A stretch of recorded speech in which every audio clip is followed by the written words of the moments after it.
5,00,000 வரட்டும், புடவை 10,000 வரட்டும், 1,10,000 1 லட்சமா ஆக்கினா கூட 2,000 கோடி ரூபாய்க்கு குறையாமல் தாலிக்கு இன்றைக்கு நீங்கள் மாமன் சீர் தருவீர்கள், அண்ணன் சீர் தருகிறீர்களே, அதற்கு வேண்டும். ஆனால் அதற்கு ஒதுக்கி இருப்பது 832 கோடி ரூபாய் மட்டும்தான் நிதியமைச்சர் அவர்களே.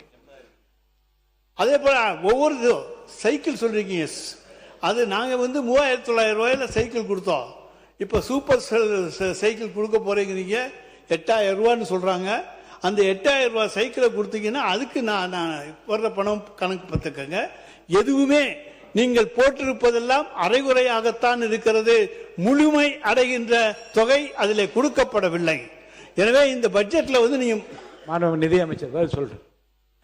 பேரவைத் தலைவர் அவர்களே, மாண்பு நிதியமைச்சர் சொன்னா கோச்சிங் என்ற அந்த வார்த்தையை மட்டும் அவைக்குள்ள நீக்கிறேன். மாண்பு நிதியமைச்சர். மாண்புமிகு பேரவைத் தலைவர் அவர்களே, சீனியர் மோஸ்ட் இந்த ஹவுஸ் அவர் சொல்லியிருக்காங்க,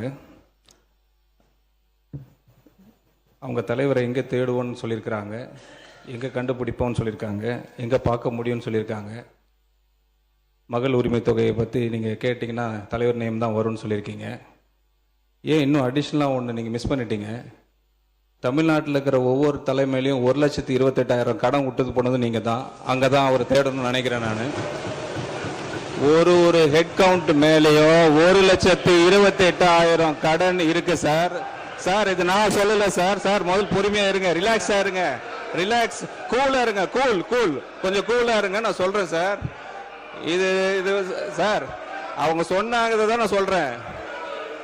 1,28,000 ரூபாய் கடன் ஒவ்வொரு ஹெட் கவுண்ட் மேலேயும் இருக்க காரணம் ஹிஸ்டரி படிச்சது ப்ரீவியஸ் டிஎம்கே கவர்மெண்ட் மட்டும்தான். அவங்க பினான்சியல் லாஸ் பண்ணது தான், அட்மினிஸ்ட்ரேட்டிவ் கொலாப்ஸ் தான். மாதிரி நாங்க 50 வருஷம் இல்ல சார், நாங்க 50 வருஷம் ஆச்சு இல்ல. ரிலாக்ஸா இருங்க சார். சார் ரிலாக்ஸா இருங்க, நீங்க கத்துறதுனால பிரயோஜனம் இல்ல சார். சொல்றத கேளுங்க, கொஞ்சம் ரிலாக்ஸா இருங்க. சொல்லிக்கிட்டே இருக்க வேண்டியதுதான், நீங்க கோரஸா கத்திக்கிட்டே இருக்க வேண்டியதுதான், இருக்க வேண்டியதுதான். நான் சொல்றத கேளுங்க, இதை நான் பொய்யா சொல்றேன். ஆக்சுவல் என்ன பட்ஜெட்ல சொல்லிருக்காங்களோ, என்ன சொல்லிருக்காங்களோ அதை தான் நாங்க சொல்லிருக்கோம் ஒயிட் பேப்பர்ல. நாங்க வேற ஒண்ணும் புதுசா ஒண்ணும் சொல்லலையே.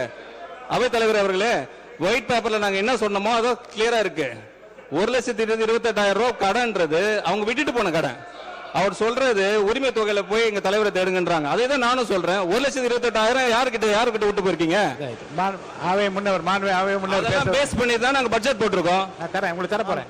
மாண்பு பேரவைத் தலைவர் உட்காருங்க. மாண்பு உறுப்பினர் பேசியதற்கு அந்த துறையோட அமைச்சராக இருக்கிற நிதியமைச்சர் அவர்கள் பதில் சொல்கிறார்கள். நீங்கள் எல்லோரும் எழுந்து கூச்சலிட்டால் எப்படி சபை நடைபெறும்?